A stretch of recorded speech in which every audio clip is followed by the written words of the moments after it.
Dream up. Monday Night Knicks. Salute to Knicks Nation out there. This is a special edition of the post-game live show. CP from Knicks Fan TV. My man Jay Ellis from the Nick of Time show.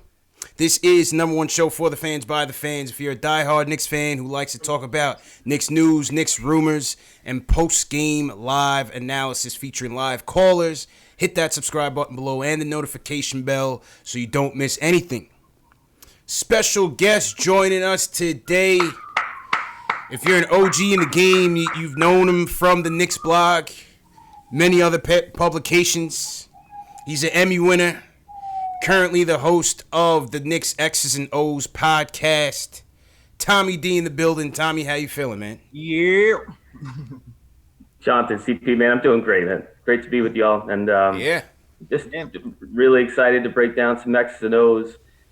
Maybe talk about some other stuff, Absolutely. Questions, answers, let's go. Yep, Ready? Absolutely, man. So we are less than 2 days away from the start of Knicks basketball.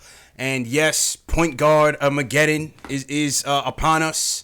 Fizdale is holding the secrets. But tonight, despite all of the point guard chaos, there was a silver lining to the preseason, and that was the play of young RJ Barrett in this early stage of his career. Averaged close to 16 points a game, 66 boards, and almost 4 dimes, man. So what we want to do tonight is Tommy broke down some film on the areas that he saw where RJ really excelled on this preseason. So we kind of want to go through it bit by bit. And let's kick it off, Tommy. I'll kick it over to you, man. No doubt. As I share the screen and as we get into it, obviously today was a big day from a point guard perspective. The Knicks picked up the option for Franklin Lakina. Not a surprise. Dennis Smith, not a surprise. Mm-hmm. Low risk moves. Let's see, as they go forward, who's going to fit moving forward. But the key is who's going to fit around the franchise cornerstone, and that's RJ Barrett. And what I pulled up here is last year's statistics, 2018, 2019, 2 specific plays, right? Cuts and drives. The Knicks were 30th, dead last in the league in average points per game at 5.9 off of cuts, meaning, somebody's holding the ball, getting ready to shoot, backdoor cuts and flex cuts and just overall moving without the ball. If there's no ball movement, then somebody's got to move off the ball in order to make something happen. And then also drives. They were 14th overall in drives per game at 45.4. So as we run this, a lot of things jump out, but what's so awesome for me in watching this is cutting and driving. The natural ability. This kid's 19 years old, right? Yeah. The easiest play in basketball is to dump the ball into the post. Sorry, Tommy. 1 second, Tommy. Just make your screen full. Just go on the bottom right. Yep, perfect. You want me to start over? No. You can run it back to where you were going to start from. I just wanted you to just make your screen more full. So let's do it cutting. Mm-hmm. All right, how's that? Yep, perfect. One of the easiest plays in basketball is dump it down into the post, and then have somebody cut off the wing. And Barrett and Randall have shown this to be a real thing immediately here. Great pass there, and you'll see a lot of this, even off of curls. Randall to Barrett. I mean, that's pretty simple basketball, right? The hardest thing, you talk to anybody around the league, the hardest thing to do is to score in the half court 5-on-5. And what you see a lot of with RJ is the ability to just get open, free, find space, get easy passes, and get easy baskets off cutting. And if you're the last in the league, as the Knicks were over the last couple of years in triangle, they didn't cut a lot, so not a lot of easy baskets. Driving to the basket is something that is so natural for him as a lefty. It's really a beautiful thing to watch. Whether it's in transition, whether it's in half court, his ability to take contact, to put his head down, but also be able to sidestep, put the ball off the basket, put the ball off the glass, pump fake, attack closeout against bigs. Probably should have had 4 or 5 N1s that he didn't get called. including this one, which would have made his efficiency numbers off the charts. And this is the biggest one for me, at least in an isolation situation, 5-on-5. How about smaller guard, putting it behind the back, finishing with the offhand, tremendous, and to start, game first quarter, be able to go out and be, just a force in attacking the basket with the drive. Again, last year they were 14th in the league. He's gonna get them into the top 10 at some point. Maybe not this year, but just having someone who can attack and cut and create baskets. He's a franchise guy on the offensive side, in my mind, anyway. Absolutely, man. Are you surprised that, I guess, not the ease, but I guess the way that he's been able to go about doing this at this level already? I know it's just the preseason, but it seems like he's been able to kind of have his way out there so far. Not surprising, because he's physically he's not 19, right? When you look at Kevin Knox last year, you could tell he was a baby, right? Like he's just an oversized young person at 18, 19. He could catch the ball, make shots, and was limited in a lot of different facets of the game, especially defensively. But RJ has this, in my mind anyway, and he's had this over the last couple of years as I've been scouting and watching him. He just has this confidence. When he gets bumped, it's I'm ready. There's this ability to, not that Kevin doesn't have that, but you don't see that he's not 19. When you look at him, you don't see a 19-year-old. You see a pro, and that to me is where it's, you don't have to worry with Porzingis. Now a lot of people say, well, hey, listen, the Knicks had Porzingis as well, and why is you said he's a franchise guy. You could tell his legs were skinny, and he had to grow into his body, and maybe he will, maybe he won't. But you don't have that worry with Barrett. He's physically a cornerstone, a franchise guy, at least in my mind, right away.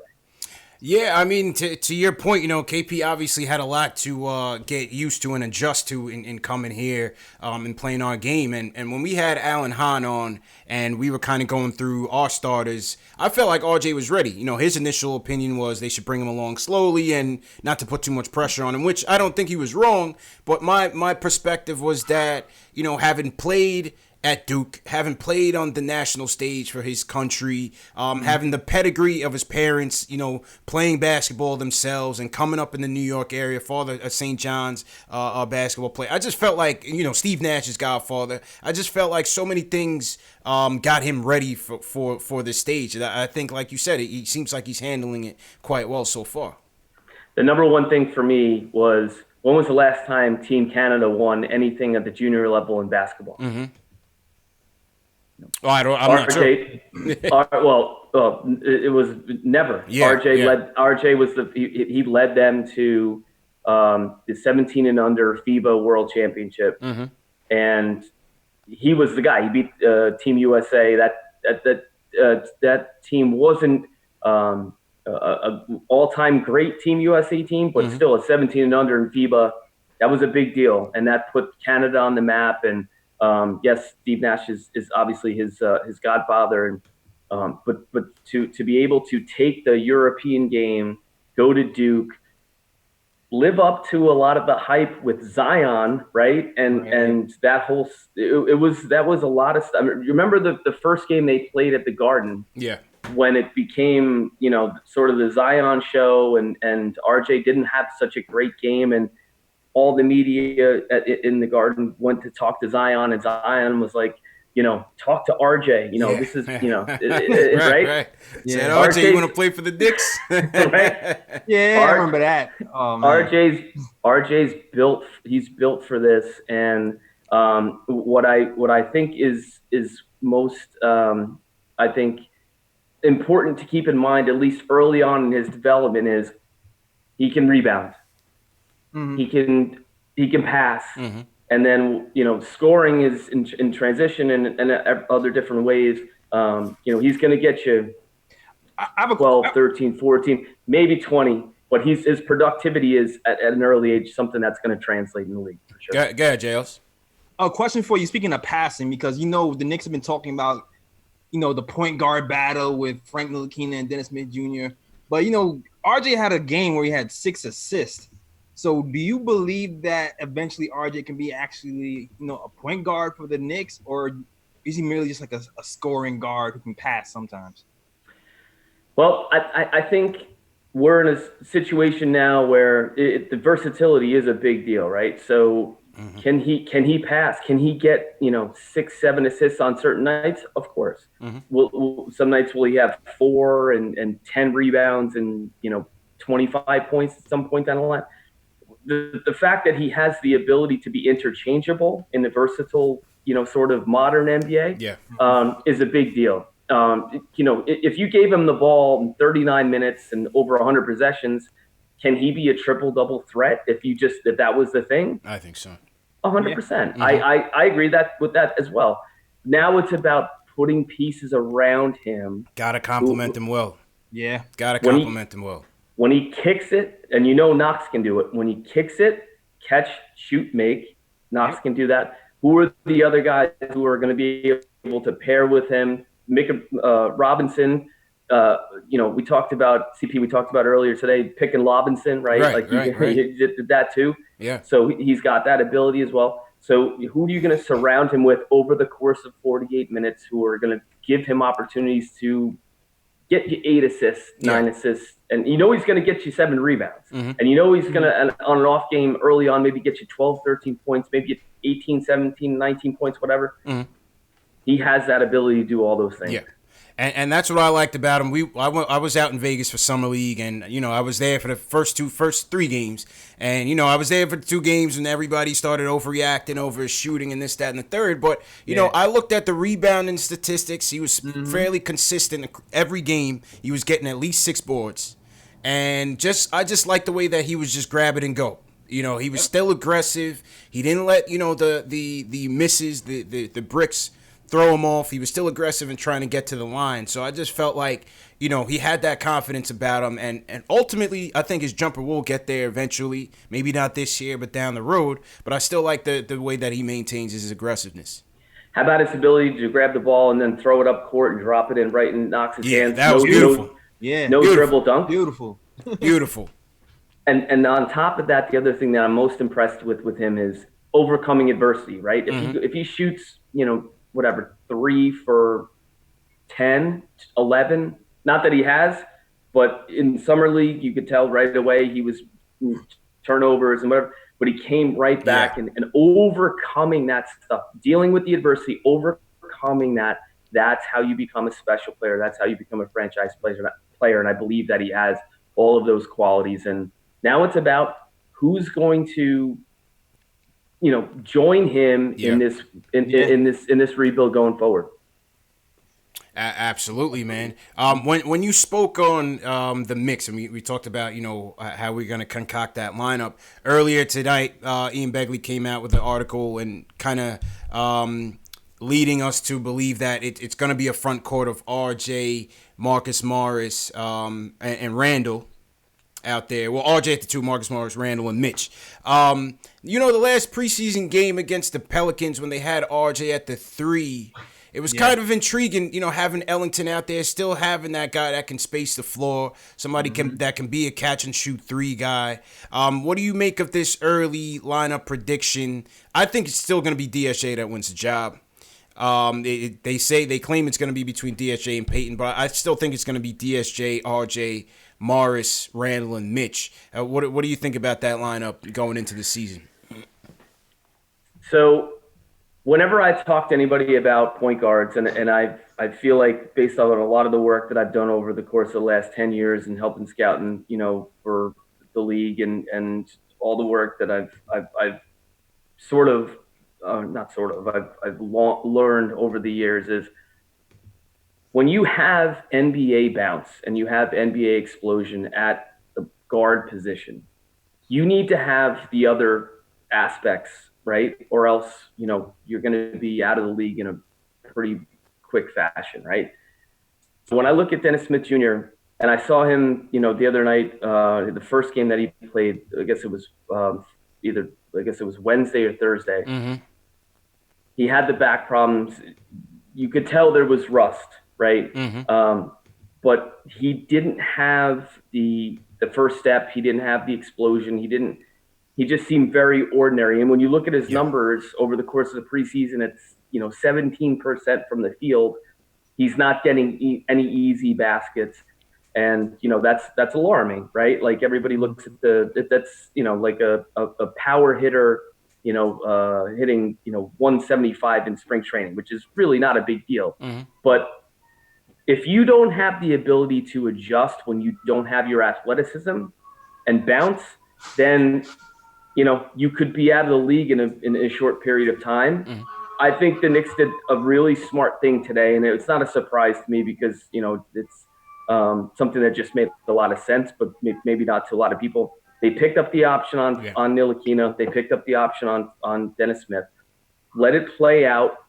The guy who, for me, at the guard position, who just can't stay off the floor if you're a coach, is Alonso Trier. Yeah. And that's a big factor when you talk about putting the ball in the basket, and then also what do you do on the other side of the floor, right? Yeah. So if you could combine Alonso Trier and Frank Ntilikina, you'd have pretty much an all-star and maybe a perennial All-NBA player, right? We think about it. Yeah. And the same could be true with Smith and Ntilikina as well. But Trier just comes in and gets buckets, and he's the guy, and Dotson has been slow as well and coming back from an injury. But to answer the question, I feel like there's a lot of unanswered questions that Coach Fizdale needs to answer, and he needs to answer them sooner before later. Yeah. You don't want this team 1-9 after 10. Yeah. You don't, right? Like you have to make a decision, stand by it, and go forward regardless of what outside influences feel, and that starts with the point guard position. And if you want to be a defensive team, start Frank. If you want to be a team that can do a little bit of both, start Peyton. If you want to be a team that wants to be offensive first, start Smith, as long as he's healthy. Yeah, JL, so, we talk about it all the time, man. Fizz, we can't continue with the musical chair lineups. I just feel like it's once again I think this is a tougher year for him rotation-wise than it was last year. With all these guys that are going to be clamoring for minutes, like Tommy D said, how do you, where do you squeeze in ISO? He might be a guy that you want out there to finish. What do you do with Frank? He's a guy out there that you might want to have out there for stops. So it's going to be very interesting how he manages this rotation, man. Yeah, man. I would personally, I would go with Frank. I would go with ISO. I like Wayne, but to me, he's a little bit too one-dimensional. I feel like he's more situational than, like a 40-minute, 30-minute a night guy, 20-minute a night guy. I would go with ISO and Frank, if anything. Oh, Valentin. Rotation, man. Me personally. I don't know how you feel about it. I mean, I think I understand why Fizz wanted to give Ellington an extended look over this preseason because, like I said, we were dreadful at three-point shooting last year, man. And Ellington is going to let it fly. We were the worst. Yeah. We were the bottom third in almost every statistical category when it came to offense. Ellington is gonna shoot it, right? He averaged about 7 attempts per game last year. So, again, I think going into this, I think Dotson's on the outside looking in. I think Dotson and Iggy will be the two in suits going into it. Yep. The two inactives, and then we'll see how it goes from there. We'll see how it goes from there. Salute to everybody in the chat once again on this Monday Night Knicks. The phone lines are up if you guys want to talk. Any we can open it up, RJ or team starting lineups, point guard, whatever you guys want. We also have the chat Q&A, the link to the chat Q&A going around as well. If you guys just want to type in your questions, we'll get to it. First person up on the list is Jazz from Atlanta. They want to talk about DSJ. Jazz, how you doing, man? Good. How's it going, guys? Good. All right. Big fan of the show. Thank you. First of all, I feel like the Knicks, they're having a problem with the point guard situation. And like Fizdale said, it's a scoring position. And honestly, DSJ needs that spot. He's best suited for it. Now, in the game that we just seen recently, like he looked a little like not like himself, but honestly, he has a higher ceiling. Yeah. Yeah, I agree. I mean, listen, I agree. So, I mean- Obviously, of the three players, he does have the higher ceiling. To me, also because of the investment that you made in the Porzingis trade. Listen, I hate to like look at things through a PR lens, but at the end of the day, I don't see them, throwing that return back on the bench so fast. You know what I mean? I mean, Tommy, what do you think about that? Yeah. In terms of getting that return back from the Porzingis trade and giving DSJ the first chance at the point guard slot? Well, I can tell you that the idea that they made the trade for, DSJ as the cornerstone in exchange for Porzingis is not accurate. Not necessarily as a cornerstone, but the fact that he is here as that return piece. Yeah. I think maybe they're saying, you know what, we got to give this guy the first chance. If he's healthy, does he have the highest ceiling? I would say that that's probably true, but he's got a back thing now, and he's of course coming off of a major knee injury. So again, we said before the bounce issue is a real thing. So then what are you, right? So there's that ceiling narrative goes away when you have multiple nagging things, in my opinion, right? Like you're not just going to be able to wake up and say, "Hey, I don't have a back problem anymore. Hey, I don't have a knee problem anymore." Mm-hmm. So his ceiling has gone away quickly in my mind, and that doesn't mean that he can't be a really good pro. It just means what is he going to be without those two things? Yeah. Going into the draft, and you could go back and look, and I've said this many times. He's not good off the ball. Right. He's not comfortable with it at all. He's not a solid pick and roll defender. Those things can change. Mm-hmm. But if you watched him try to guard Trae Young the other night with a bad back or rust or whatever you want to call it, he was not an NBA pick and roll defender. So I'm not here to say that he's not an NBA player, doesn't have a great ceiling. But I don't think his ceiling is off the charts where it's like you have to give him the job. I don't believe that at all. JL, it's like Tommy was saying, without that athleticism, what does he have? You know what I mean? Well, what does he have if he doesn't have it? The injuries are concerning, man. The injuries are definitely concerning. I still kind of give him the benefit of the doubt because it was his first game back after a back injury. So I would think that would affect how you fight over screens in an NBA game. He just seemed tentative out there. Now, not to say he was the best defender before, but if he does that again and he still dies as much as he was with the first game back, then I'll be a little bit more alarmed. But I'm gonna give him a little bit of rope. Yeah. Not being the best defender on the first game back with a back injury. I agree. I say, hey, listen, I roll with him to the All-Star break. If he doesn't have it going, I'm going RJ Frank backcourt. And let's go. I'm with that too. I'm going RJ Frank backcourt. They look good. If Morris is hogging the ball too much, then I'm going RJ Frank Ellington. Yep. Let Morris come off the bench. And I still feel like, I know it's not a popular opinion, but I still feel like you might want to give Zoe a chance too, man. Like at the point? Maybe not even at the point. Like just in the lineup. In the starting lineup, like he can score.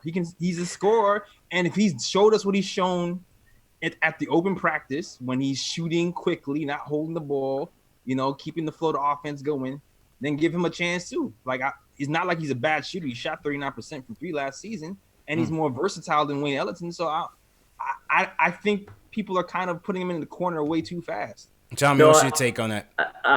The beauty of Barrett is that he can play with anyone, right? Mm-hmm. So whether it's Dot, whether it's Zoe, whether it's Frank, whether it's and I sort of put Dennis on a just in my own opinion, sort of on the side because I haven't seen enough with him with RJ, but Barrett he makes other guys better at the guard position and can step away and play off curls if Zoe is doing his thing. I mean, Zoe for me is John Starks in a lot of ways, right? Minus, he'll get better defensively, but he's fearless. Like he can put the ball in the basket in a fearless way that we haven't seen in a long time.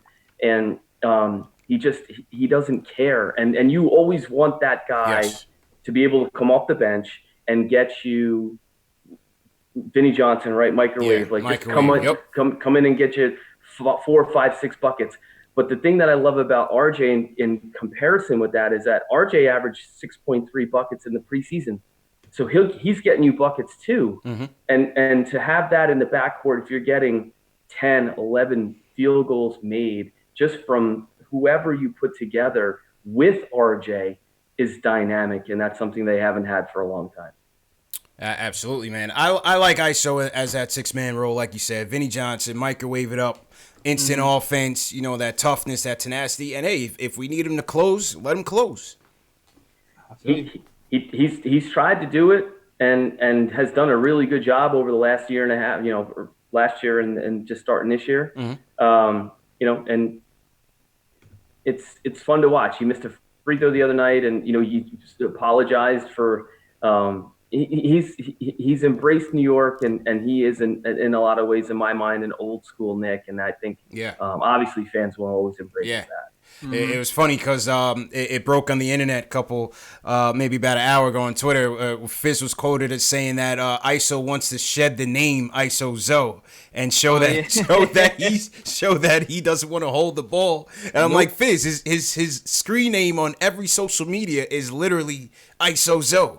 Yeah, you know what I'm saying. So I was thinking the same thing. I was like, he started it. Like Fizz with the Jedi mind tricks. He thinks he's Phil now, J. Ellis. He thinks he's Phil now, man. Hey, whatever works, man. Whatever works. I want to see Fizz get the best out of this team, man. So if he can make ISO a bit more well-rounded, that speaks volumes. Salute to everybody in the chat once again. J. Ellis, let's salute some people in our chats. I got Chad James in here. What's going on, Chad? Terry Jamar, Quiet Money. How you feeling? Sakari, L. Marshall, Andrew Peoples, how's it going, man? JL, who do you have in your chat? All right, I just got Kendall Baquero, and he just stopped in here, man. Okay. Sean DeVeron over here. He's very active in the chat. I see you, Sean. Nice. Mason, I see you. Dark Matter. Sounds kind of dark to me. Dark Matter, RA, what's going on, man? Yeah, CH. Goonies, haven't seen you in a while. Shout out to you, too. Okay, salute to Goonies. We got a super chat in here from Michael Parker, as usual, #1 fan of the show. He says, salute to the broskies, so salute to Michael Parker. Let's go back to the phones. Let's go to Detroit. Detroit has been a hot topic for a couple of days now in terms of Frank. And Carl from Detroit wants to talk about Frank. So, Carl, how you feeling, man? I'm not feeling too good, man. Oh, what happened, Carl? What's going on, man? Y'all killing me right now, man. What's going on? Yo, listen, first of all, man. I'm in Detroit, but I'm originally from New York. I grew up in New York my whole life. I've been out here a couple years. Okay. And I see, all of my friends are always laughing at me when I talk about the Knicks. Okay. And I just realized from listening to you guys talk today, if this is how I sound, I understand exactly why everybody's always laughing at me. Why is that? Because, I don't think y'all realize that we are in trouble. Our point guard position is absolutely unacceptable. It is straight garbage from top to bottom. We literally have a bunch of maybe bench point guards that are trying to play like they starters. Your man Dennis Smith Jr., he's got the little paper mache bones. The dude cannot play without getting hurt. And when he does play, he hasn't really impressed me. It's been a long time.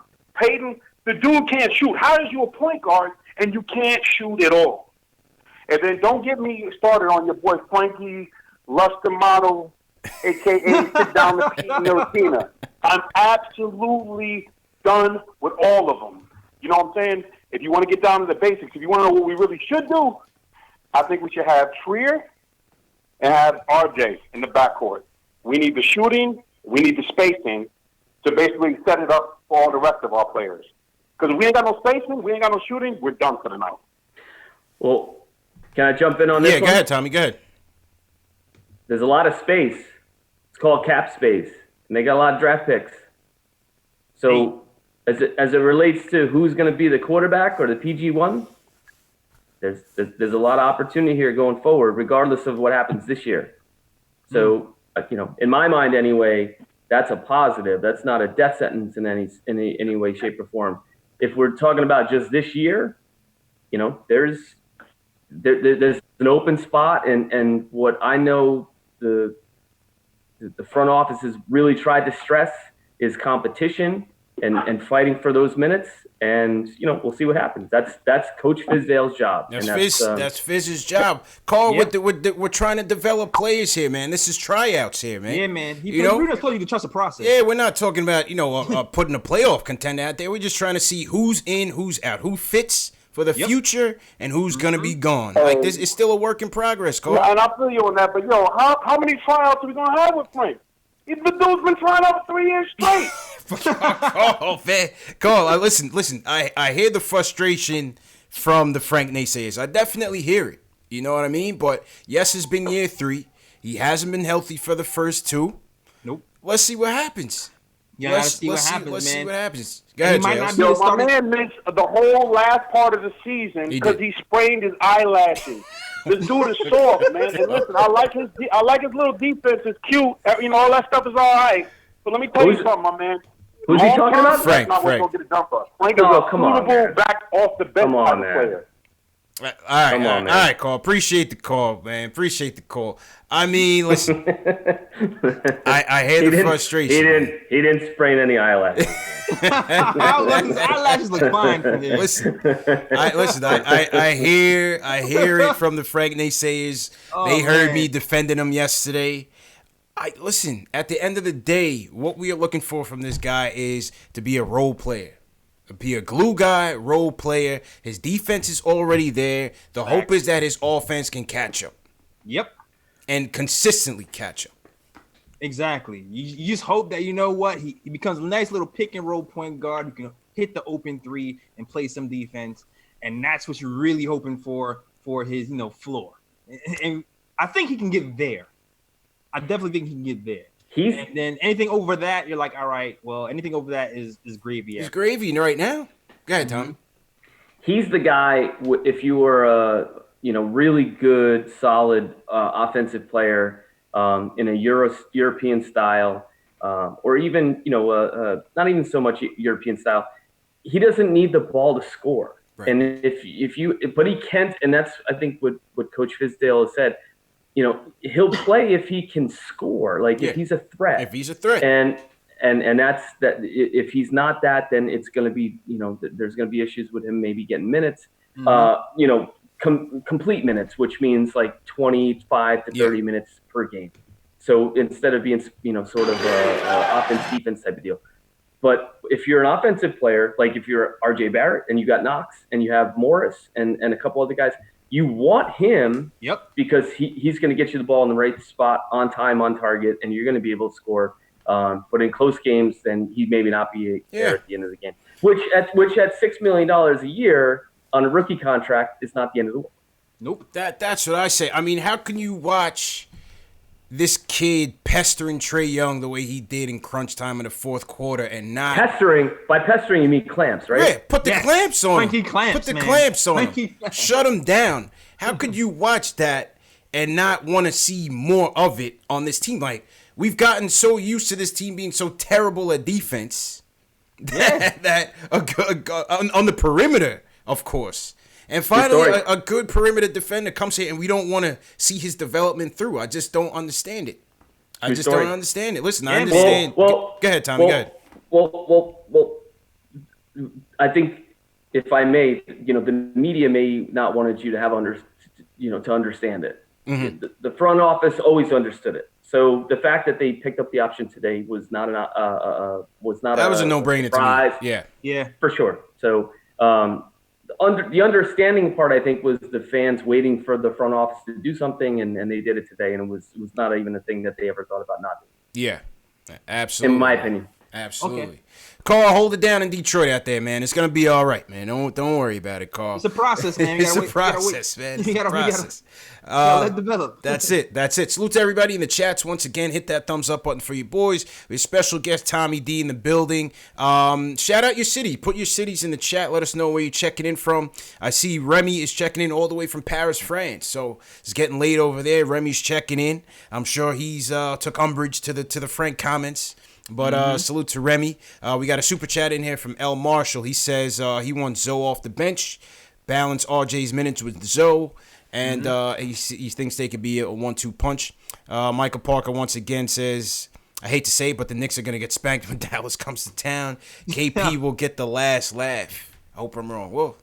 We'll see, man. JL's Tommy, I'm trying not to watch any Dallas Mavericks highlights all season long. I'm avoiding it. I'm strongly avoiding any Dallas Mavericks highlights all season. Well, listen, he's a special talent who didn't want to be here ultimately.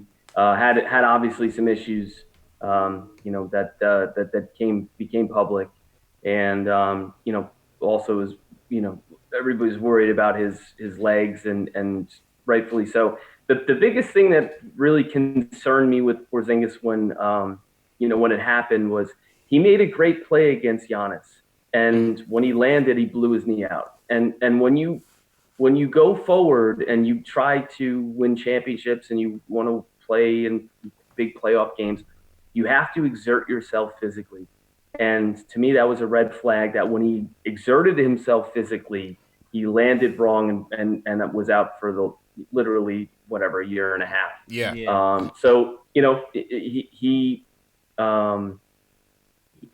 wanted to make the big money, and it wasn't the wrong decision, in my opinion, at least, definitively for them to trade him. So we wish him the best of luck, obviously, and hopefully he stays healthy. And at the end of the day, as competitors, that you want to see the Knicks and the Mavericks in the championship and in the finals, and let's go for it. Facts. But between now and 3 years from now, we want to see him keep losing, so we get some good draft picks. I was about to say, definitely this year. The Knicks win the championship. I like that Dallas Mavs tank. It's nice and blue. I like that, man. Thank you for the addition there. I appreciate that. I needed that. Absolutely, man. Next up, another big fan of the show, Will from LI. Our guy, he wants to talk about Kevin Knox. Will, how you doing, bro? How's it going, CPJ? How you doing? Good. And how you doing, Tommy D? Nice to have you on the show. What's up, Will? So this is for you, Tommy D. Just seeing how you're like a scout and everything. I'm really intrigued coming into this year for Kevin Knox and just looking at him from last year and just seeing, number one, like how he put on some muscle. And I'm just looking at the way he's finishing. I know it's preseason or whatever, but I just see like he's done, he's made major strides from last year to this year. And ultimately, and I'll just leave it quick and now so you guys can get back to other callers. Mm-hmm. In the beginning, we were saying like he was going to be the next Kevin Durant. Or, I don't know if that's realistic, but I just wanted to know from your opinion, what do you think his ceiling is? What could you see him as? So, when I first saw him, I remember the story pretty vividly. The draft was Thursday night, June last year, and Seth Greenberg, who works for ESPN, and I were in a similar event. And first thing the next morning on Friday, I said, tell me about Kevin Knox. I wanted him to draft, just in my own mind, Mikal Bridges. Okay. And I said, tell me about Kevin Knox. And Seth, just his eyes lit up, and he said, Knox scored 3,000 points in high school. He's just a gifted scorer, comes from great lineage, with his father, Kevin Knox Sr., who was the wide receiver at Florida State with Charlie Ward. The thing that I saw most about Knox initially last year is his pure three-point shooter off the catch. And that to me is a skill that at 6'9", 6'10", is extraordinary at a young age, right? Like he's going to have to – Brandon Ingram For me, he's a stronger Brandon Ingram off the catch with the ability to finish in transition. You saw the other night when Barrett got the rebound and just the perfect pass down the court. Knox didn't even have to dribble, dunked it. And, that to me, from a transition standpoint, from the wing position, is going to make them a lot better. So, the Durant stuff, I don't know who said any of that stuff. I never really saw that. But for me, it's just more if he can get out in transition, which he's already been able to do, and finish, get fouled, and he's going to shoot free throws at 83%. And make threes. He's going to be a guy who's going to be a 50% field goal guy, 38, 39% three-point guy. And, you just have to figure out what he's going to be defensive. Yeah. He needs to be taught. And how he's going to be taught is he's going to sit down when he makes mistakes. And so he's, those situations just aren't there now, right? Where the game's not on the line, and he has to be sort of punished for making mistakes. But I to answer the question, he's going to be a 10 to 12 year pro scoring wise, as long as he doesn't kill his team defensively, and I don't think he will. I think he'll learn. But now he's at a very critical point in his development where he's got to learn during these years. If that answers your question. Yeah.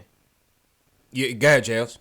Nah, I'm saying, well, we got Marcus Morris here. He gonna teach him if nobody will. So I'm not worried about him learning nothing. Well, it's interesting because I just Take hope time. I just hope in the midst of this, Marcus Morris starting thing, I just hope they don't lose him. You know what I mean? Like, we got to see what type of impact this has on him in terms of his minutes, how often it's going to come, and how he's going to kind of respond. You know what I mean? Well, on the second unit.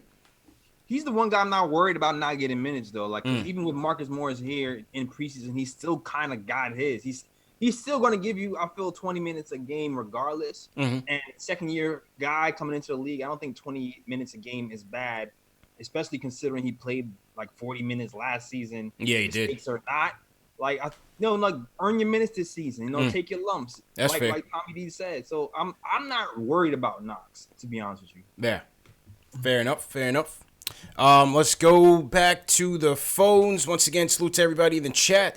Let's see where everybody's checking in from. We got Ezra checking in from New Zealand. Down under. So shout out, cheers to Ezra. K Omega checking in from Denver. What's going on?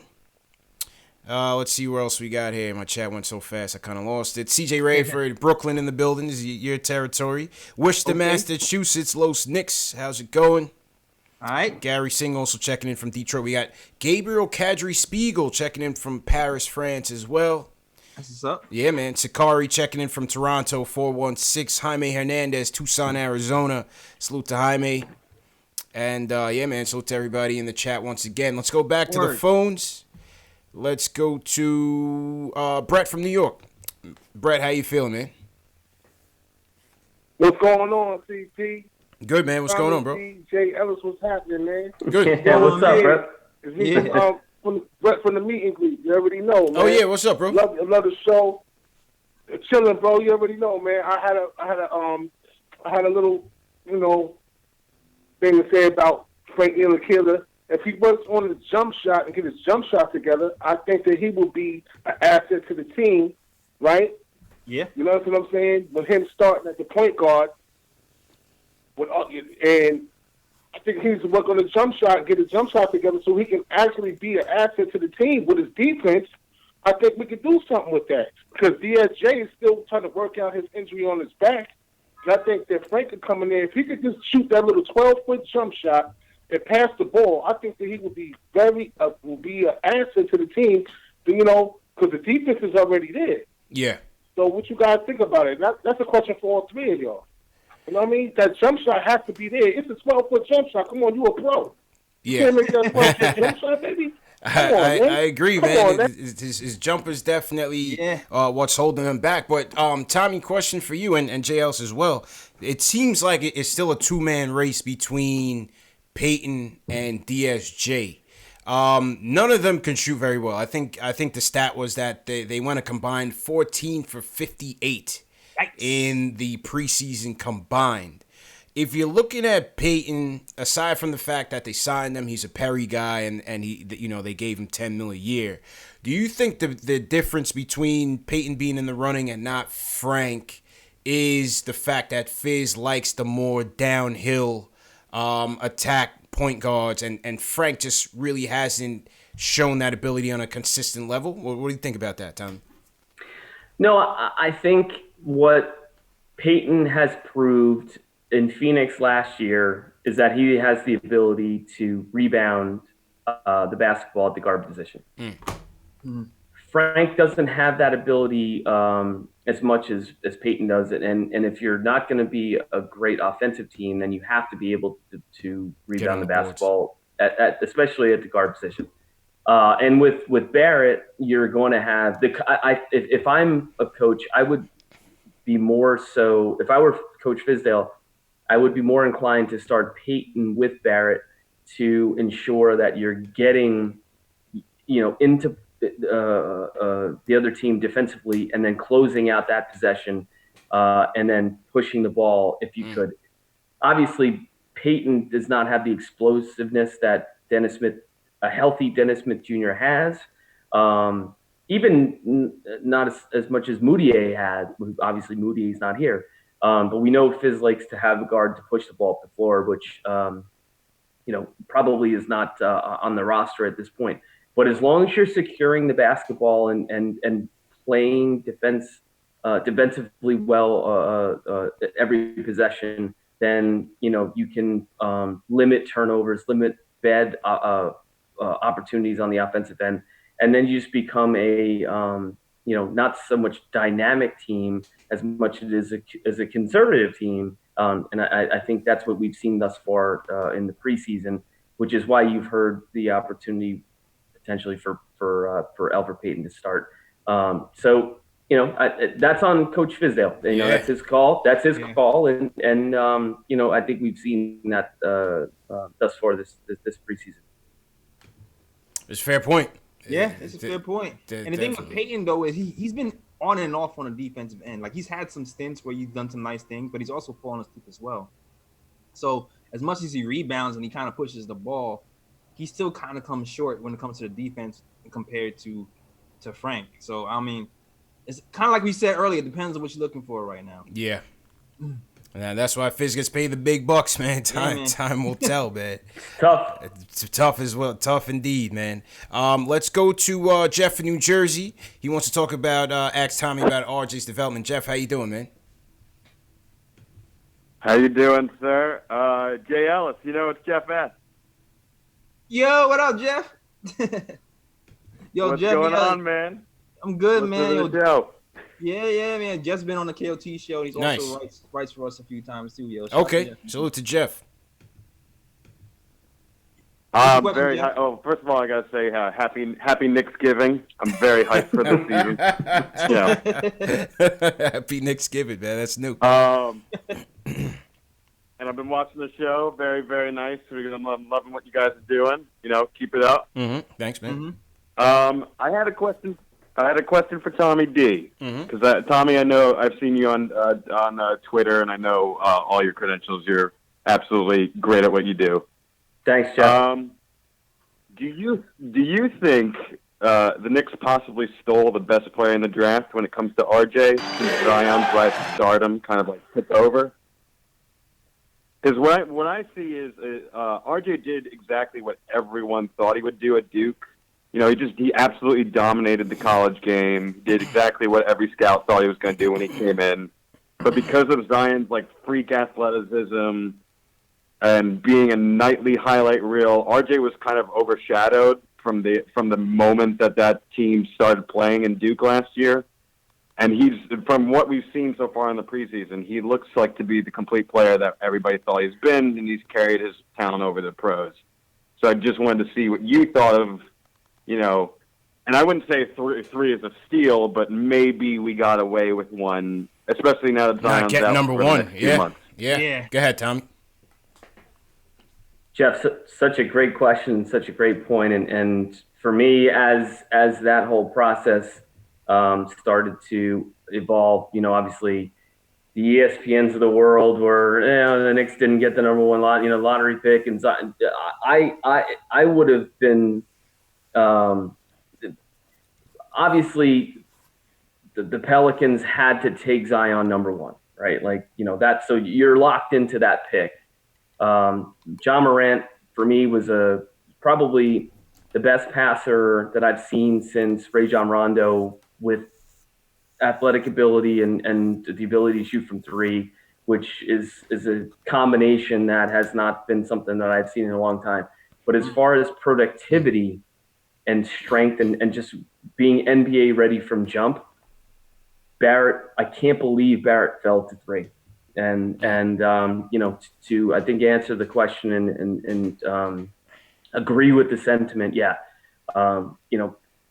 Barrett is a franchise cornerstone, and everything that I thought he would be. Now, to think about it this way, to have him deal with that Zion and that ESPN circus, the hype machine, and still come out. Oh, it was every time Zion dunked, it became this. All this, plus the social media part of it. And then remember, Zion got hurt.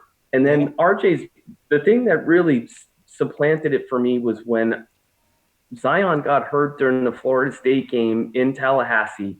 And then RJ took over the game and won the game in that second half. That showed me that on the road, he's able to overcome the adversity, not get caught up in the shock value of, what do I do without Zion? So, Jeff, again, to answer the question, I believe that the Knicks have a franchise cornerstone in Barrett, and I'm really happy that he's here, and I know the front office is as well. Yeah.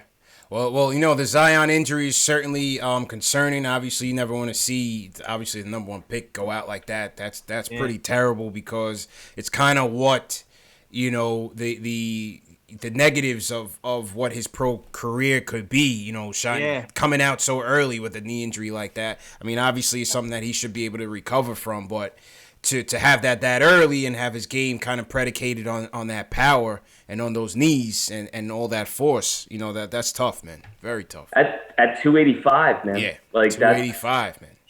That's what that's what we would talk about. What happens when you lose the bounce, and then what? And he's 6'5", 6'6", right? And that's RJ's 6'7", 215. Strong, 2-3% body fat, all the skills. Hand size, feet. Just great. The fact that he fell to three for me is still sort of mind blowing, and man, it's a big deal. Zion might be a shooting guard in 5 years, man. If he can shoot, we'll see. It's so funny that, Tommy, it's curious to get what your opinion on this draft class was coming in, because even though it's still early, I mean, it seems to be a lot of bright lights coming into this season, man. I mean, John Morant's showing some things. Culver's looking good. Carson Edwards, which no surprise to me, is looking good. Hero, to me, is my sleeper for the rookie of the year. Killing. That boy is, to me, he's Mike Miller 2.0, but like with even more game than what Mike Miller had coming in. From the Pelicans, man. Alexander Walker, who slipped at, I mean, and Michael Porter Jr., if you want to consider him a rookie, looks pretty smooth so far if he can stay healthy. What were your initial thoughts of the draft pool when they first kind of came out? I've been focused a lot on RJ, so I haven't been able to watch a lot of everybody else. But, I always tend to lean towards the early on anyway, the older picks, right? The second rounders, the late first rounders, the 22-year-olds, 23-year-olds who are NBA built to at least play 15 to 20 minutes a game. So, those players will, I think with the marathon of the season, always extend themselves out over the next couple of months. But you'll see the young players who, Culver is. I do believe there's a lot of Paul George there.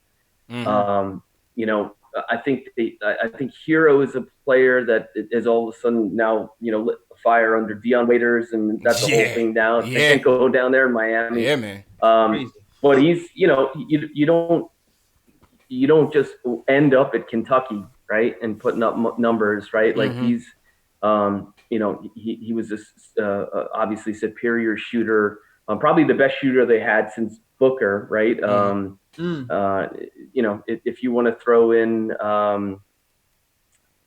I don't want to draw a blank on the kid from the Hornets who the Knicks were thinking about picking. Miles Bridges? No, from Kentucky. Malik Monk. Okay. Yep. I thought Hero probably was a better shooter than Monk, although they had a better team with obviously Fox and Monk. But for me, it's more about just getting those young players over the early hump to make sure that they're able to be productive and not get sent down to the G League. So, I think Culver is going to be an impact player right away. And then when you look at everybody else, Barrett, he's on top of that list. It's if we weren't talking about the Knicks, I would still be saying that. So true indeed, man. Let's take a couple more calls from the line. Real quick, let's shout out a super chat, JL. Samir is here. Dropped us a super chat, $10. Thank you, Samir. He says, Frank is still really young. We got to let the kid develop. You can teach offense, but you can't teach that type of defense. The proof of an offensive development is in the history. Maybe not our history, but in the history of the NBA, yeah, but history of the Knicks.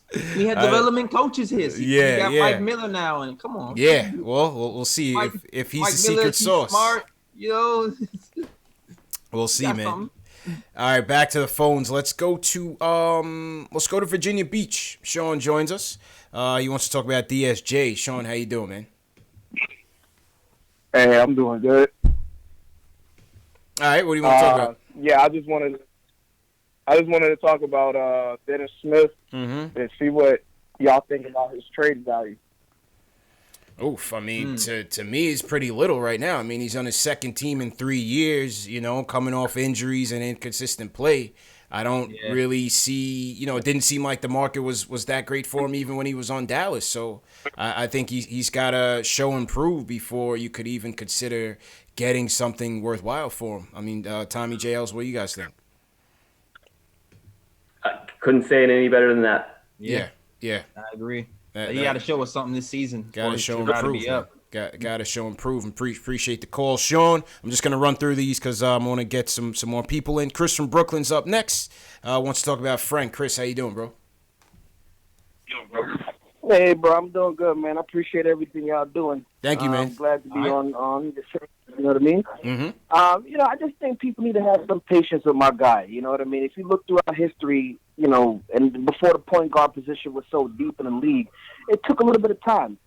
You know what I mean? It just didn't happen overnight. These guys, they're only 20, 21. You can't expect the world from them. You got to give everybody that chance to get to their, spot in the league in their own time. And I was on the line and I was just thinking about something as well. And I'm a gamer. I was playing NBA 2K. I don't know if y'all mess with 2K, but yeah, I used to. I'm retired now, man. I used to back in the day. I don't have the time anymore. Yeah.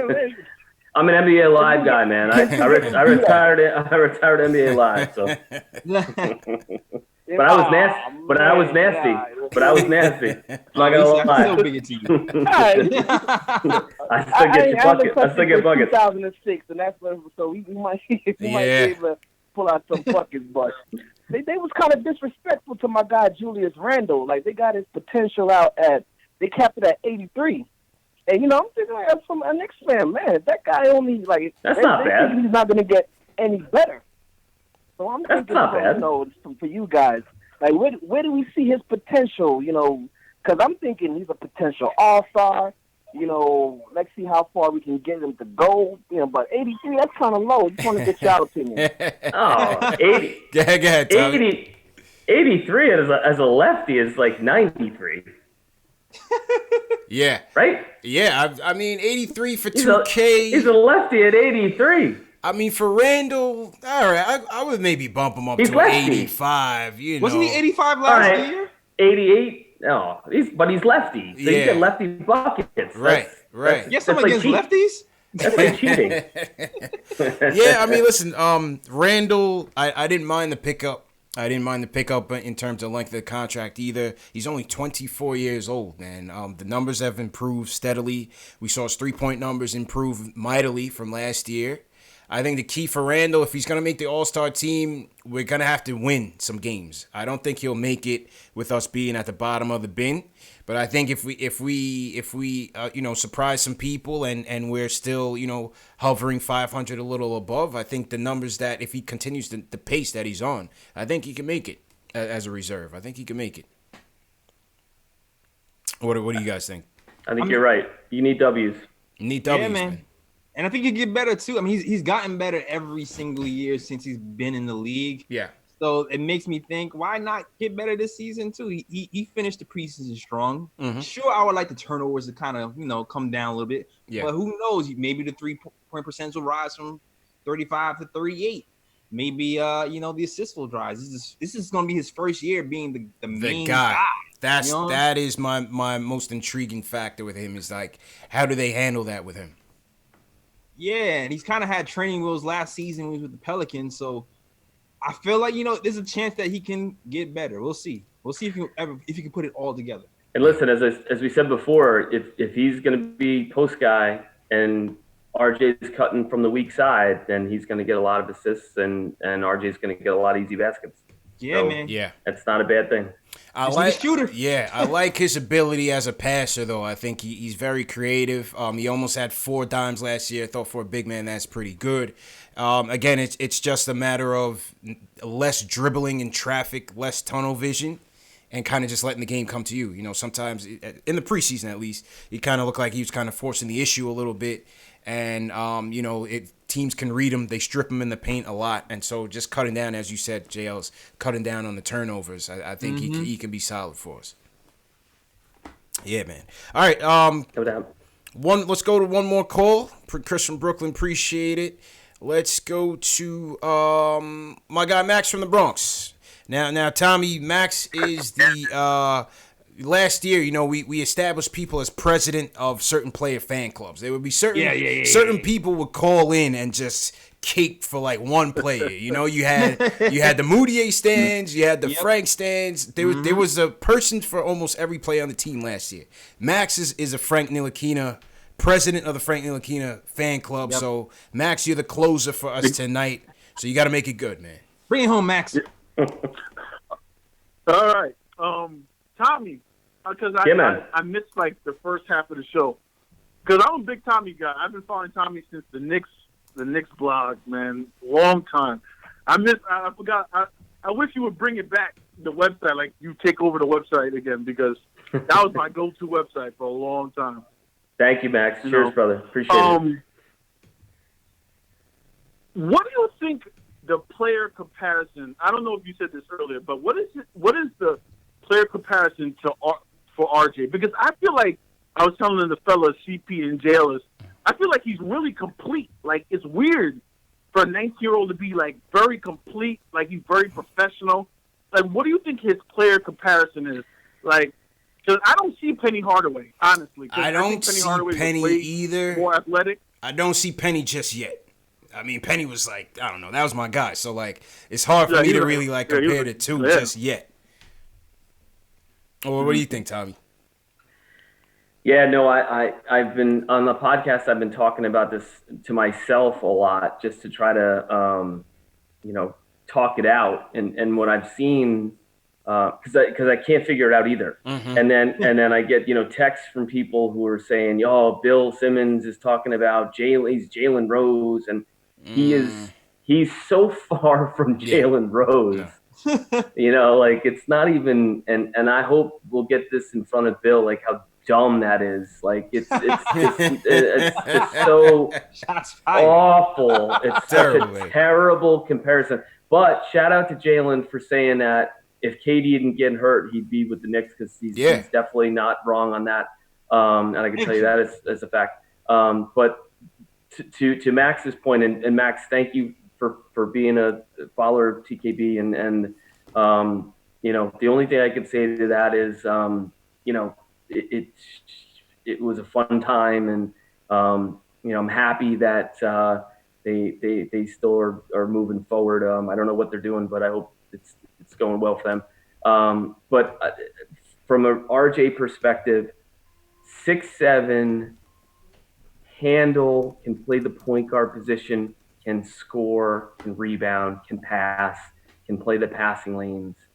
That's for me. I can't. Nobody jumps out at me in the top three that can carry a franchise that played at a Duke or played at a Kentucky or played, was a FIBA, national champion, world champion. He's just a special kid. Steve Nash is his godfather. Like, he just has all. He's got the pedigree, man. He checks all the boxes, man. And I can't, apples to apples for me, I can't find one. So, Max, I wish I could do better, but I can't. I thought he was more like a worse shooting version, but a better defending version of James Harden, because he kind of does the whole James Harden thing. James Harden's like the ultimate scorer, but I think he's a better defender. It's not hard to be a better defender than James Harden, but he passes well. Like, he sees the floor very well. He finishes very well.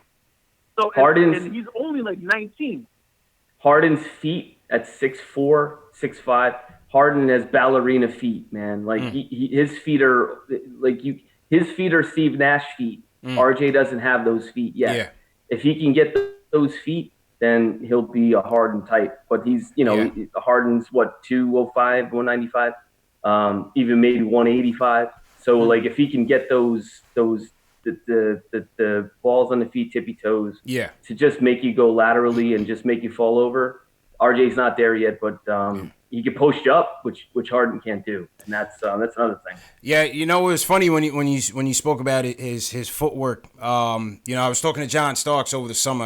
I had a chance to meet him at an event, and we asked him his opinion on RJ. And this was based off of just early summer league reactions, and he kind of mentioned the same thing. He said, his footwork, it seems like he should work with like a track coach or something like that, to try to, get his feet churning a little bit better and get his footwork going. So it's ironic that you mentioned the same thing. He's got big feet, if we're just comparing him to Harden. But in transition, what he does have is the ability to plant and go sideways and finish against 7 foot, 6'9", 6'10", 6'11", crafty, bounce off and finish with both hands, which for me, you take that all day long, and that's a special quality. With the ball all the time, which is why Harden is special. You have to be a little bit lighter on the feet. And I say this, I tried to communicate this as best I could the other day on my podcast. I got a chance to watch Steve Nash work his feet out at Chelsea Piers and Sports Center, where we played a pickup game. I got invited there. All of a sudden, I look over and there's Steve Nash and a couple other celebrities. I had no idea, no business being there. But I could get buckets. But I watched Steve Nash work out, and his footwork drills were extraordinary. And that's where I could once you just watch it for 30 seconds and you realize why Steve Nash is Steve Nash. Yeah. And if that could be passed along in RJ in any way, shape, or form, then RJ is going to be a real special player for the next 10 to 15 years in this league. Well said, man. Well said, Tommy D, man. Go ahead, Max. Go ahead. Last question. Tommy, I just want to say this. Do you have any concerns? Because I am the president of Frank Ntilikina fan club, but I'm also the president of David Fizdale's Not a Good Coach fan club also. So, no comment. Do you see what we see, like this wishy-washy? Like, look at the games he's playing. Oh, I'm not going to know who the point guard is till Wednesday. What are you talking about? Yeah, like this isn't football, man. Like, just pick a guy, man. Yeah, like this isn't football, man. Just pick a guy. Like, what's wrong with you? Yeah, Tommy, that was a question, and appreciate it, Mac. That was what I wanted to ask you, Tommy. What's your take on Fizz so far? Yo, The one thing that I really love about Fizz is that he's a Pat Riley disciple, right? And someone who understands all of those. It's in order to work for the Heat for a long time, you have to understand all those principles, right? Disease of me, just making sure that you have everything, all those boxes checked as a good teammate, and defense first, defensive minded stuff first. So he comes from the discipline is there to be defensive minded first and create a culture of team. So I've seen him, and he's been in a tough spot because it's year over year now, 2 years in a row with first year guys, 1 year contracts, and the Porzingis trade. So now for me, it's a clean slate. Let's see this year make definitive decisions, and also at the same time, when games are close, win those games. Yes. Create the calls, sideline out of bounds.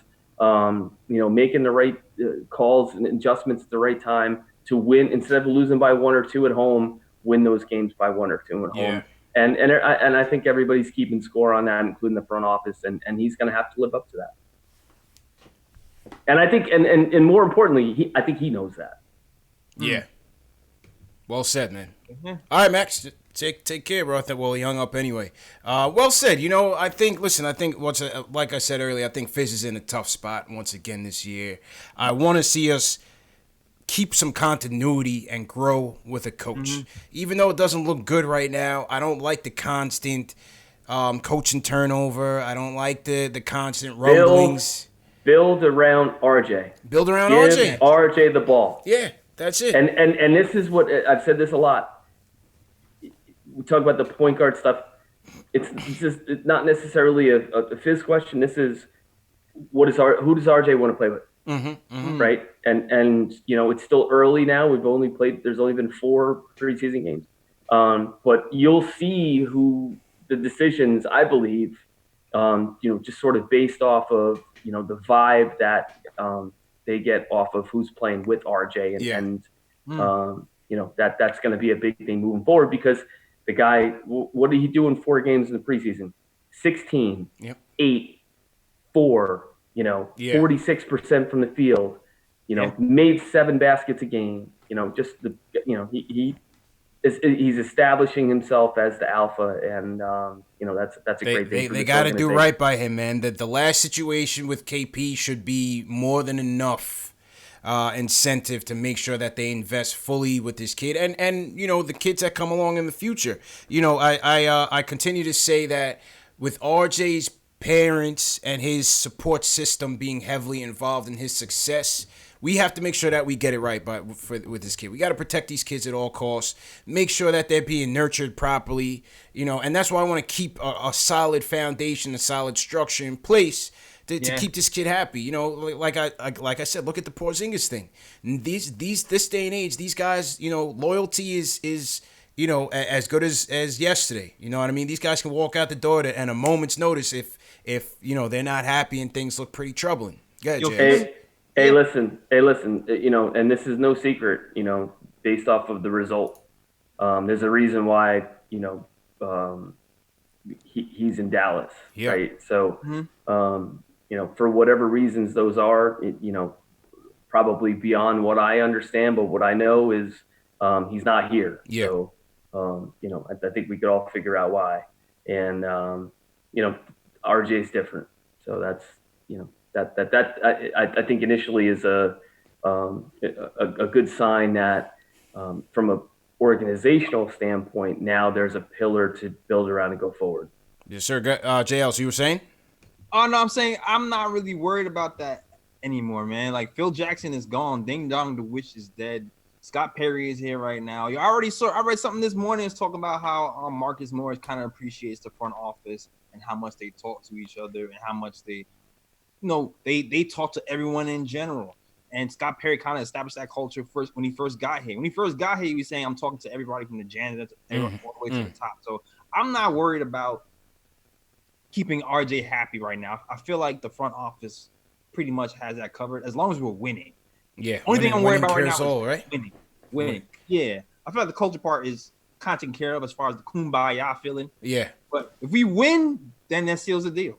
Winning cures all. Well said, man. And I think on that note, let's go ahead and close it out. Tommy D, appreciate it. Hey, everybody in the chat, give a thumbs up for Tommy D. He was gracious enough to give us an hour. J. Ellis, we got another guest with the Emmy flashing in the background, man. I think it's good luck for us, man. I think good luck. So, man. You know what I mean? It is, man. You know, we had Alan Hahn. Alan had like, he was like the Patriots, man. He had the Bill Belichick going on with like 4. You know, Tommy's got his in the background. We're on our way, J. Ellis, man. Definitely on our way, man. Absolutely. Hey, listen. Keep the authenticity, and the sky's the limit, fellas. That's a fact. Thank you very much for having me, and look forward to catching up with y'all again. Absolutely, Tommy. Before you go, just let the people know where they could find you on the podcast, Twitter, everywhere, man. Just promote your channels. At Thomas CD on Twitter. Going to be probably doing a little more this year, and then at patreon.com/TommyD, TOMMYDEE. What we're doing there is, just continuing to keep content going and giving back to some great causes, and learning and earning and returning, man. That's what we're about. And I'm looking forward to a really exciting year watching this young team develop. And again, just really happy to support you guys. I know you guys are on the rise, and I'm happy to help you guys in any way I can. Thanks again, man. Well said. J. Ellis, your turn, bro. Oh, man. Nick and Time show is dropping tomorrow, CP. There you go. Welcome back, man. Welcome back. Jeez. I'm not going to sleep. I'm editing the video to make sure that joint is up for Wednesday. Okay. But tomorrow it's going to be on soundcloud.com/Nick and Time show. Also on iTunes, also on Google Play, also on Stitcher. So stay tuned for that. And yeah, you know what? You can also check out the blog at nickandtimeshow.com. And you can see guys like Jeff S. who called in earlier. You can read some of his works over there as well. And yeah, that's it. And definitely watch out for YouTube, youtube.com/TakeATimeShow. Follow, subscribe, all that. You'll see our show there on Wednesday. So keep your eye on that. And that is all. Back to you, CP. And thanks again, J. Ellis. Great show as usual. And salute to everybody that joined us, man. We had over 600 people join us on YouTube alone. Salute to everybody that was watching on Periscope, Twitch, Facebook as well. We don't forget about you guys, man. Thanks to all the callers, everybody in the chat. Please hit that thumbs up on your way out. Make sure you subscribe to the channel and the notification bell. We got Mark Berman from the New York Post coming through tomorrow. We'll do a Knicks versus Spurs preview, get his takeaways and see what's going on with the team. Remember, these shows are available in audio podcast format on the Knicks Fan TV, Google Play, Spotify, iTunes, Stitcher, Amazon Alexa. Search for Knicks Fan TV. And you'll be right in the game, man. Share these videos. Most important thing to support us is like, subscribe, and make sure you share these videos on your social media channels. You'll be surprised at how far it goes. We keep growing in numbers, and it's because of you guys. You guys are supporting us. You guys are the heart of what's going on with this show and the growth. So continue to support, continue to share these videos, and we're going to continue to make this show great, man. So once again, JLs, let's salute to some people in the chat before we go. Salute to BKB, Jack Rose, Los Knicks, all our mods, TM, Above the Rim, Rome, Dave. Thanks again, Christopher Blake. Yeah, man. Appreciate it. Get JLs, go ahead, bro. So shout out to Craig Williams, Goonies, Sean Deveron, Will from LI as always, Jesse Loghorn, CH, everybody, man. Shout out to everybody who came through. Yeah, man. All right, man. We're out of here. John Talento, see you, and we'll see you guys tomorrow night at 10 o'clock. We're doing our predictions, bold predictions, and our preseason awards. So we'll see you guys tomorrow, man. Peace.